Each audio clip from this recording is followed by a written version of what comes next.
मुंबई, पुणे, ठाण्याबरोबरच कोल्हापूरचा गणेशोत्सव नेहमीच सर्वांना आकर्षणाचं केंद्र बनला आहे। अगदी घरगुती गणपतीचं विसर्जन झाल्यानंतर कोल्हापुरातील सार्वजनिक गणेशोत्सव मंडळांच्या देखाव्याला सुरुवात होते। असाच एक अनोखा देखावा कोल्हापूर शहरातील रमणमाळा परिसरातील एका मंडळाने साकारला आहे।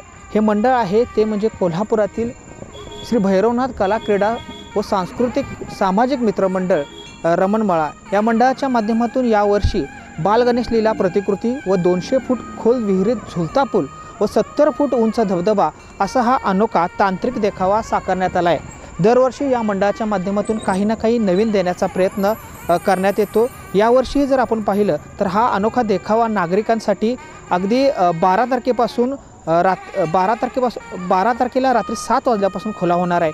त्याचबरोबर या मंडळाकडे जर पाहायचं झालं तर या मंडळाच्या माध्यमातून महिलांना किंवा मुलींना असून दे एक स्त्री रक्षणासाठी वेगळा संदेश देण्यात आलेला आहे। या ठिकाणी जर माझ्याकडे जर पाहिलं जर या ठिकाणी जर पाहिलं तर मंडळाच्या गणेश मूर्तीचा जो गेट आहे तिथून पुढे जे आपल्या त्यांचा सीन आहे देखावा आहे त्या ठिकाणापर्यंत असे विविध बोर्ड लावण्यात आलेले। त्या बोर्डच्या माध्यमातून एक विविध म्हणजे महिलांसाठीच स्वरक्षणासाठी एक संदेश देण्यात आलेला। इथं जर बघितलं आता आपण ओठावर लिपस्टिक लावून मिरवण्यापेक्षा कपाळी चंद्रकोर लावा, कोणाची हिंमत होणार नाही तुमच्याकडे वाईट नजरेने बघण्याची, अशा आशयाचा संदेश खास करून तरुणींना देण्यात आला आहे। त्याचबरोबर दुसरीकडे जर पाहिलं तर पर्यावरण रक्षणाचा संदेश या मंडळाच्या माध्यमातून देण्यात आला आहे। झाडे लावा, झाडे जगवा, पर्यावरण रक्षण करा, अशा प्रकारचा संदेश या भैरवनाथ मित्रमंडळाच्या माध्यमातून देण्यात आले आहेत। तर आता आपण त्यांच्या मंडळाच्या ठिकाणी आहोत तर त्यांचा नेमका देखावा कसा आहे हे पाहण्यासाठी आपण जाणार आहोत। तर चला तर जाऊया या मंडळाचा देखावा कसा आहे हे पाहण्यासाठी।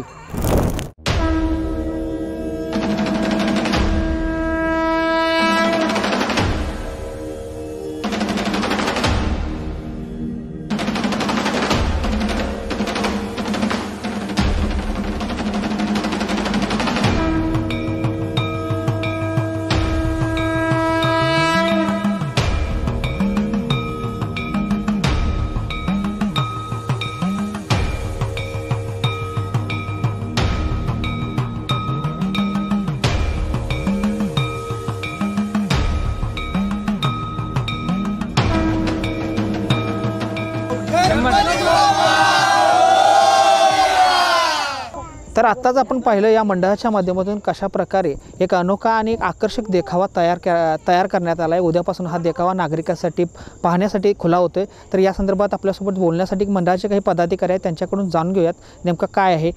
काय सांगाल, तुमचं नाव काय आणि कशा प्रकारे हा देखावा सादर केला आहे? माझं नाव शरद पवार, मी या मंडळाचा सदस्य आहे आणि आमच्या मंडळाची स्थापना 1975ला झालेली आहे आणि गेले 10-12 वर्षापासून आम्ही हे देखाव्याचे नैसर्गिक पद्धतीने आम्ही देखावे सादर करतो।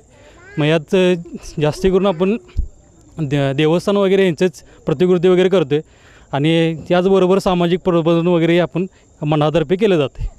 होय, दरवर्षी आपण जे एकदा आपण तिरुपती बालाजी प्रतिकृती केलेली, परत अमरनाथ हे केलेलं आणि याला नागरिकांचा प्रतिसाद पण भरपूर असतो आणि मंडळाचे कार्यकर्ते यात सगळ्या क्रिएटिव्हिटी वगैरे चांगली असते।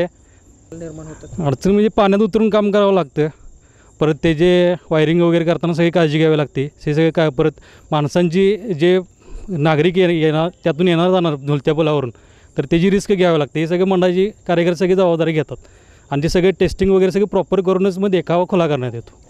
तर नक्कीच अशा प्रकारे हा आकर्षक असा देखावा सादर केला आहे। आपल्यासोबत होते मंडळाचे काही सदस्य पदाधिकारी। कॅमेरामॅन केतन खाडेसह मी रविराज कांबळे, तारा न्यूज, कोल्हापूर।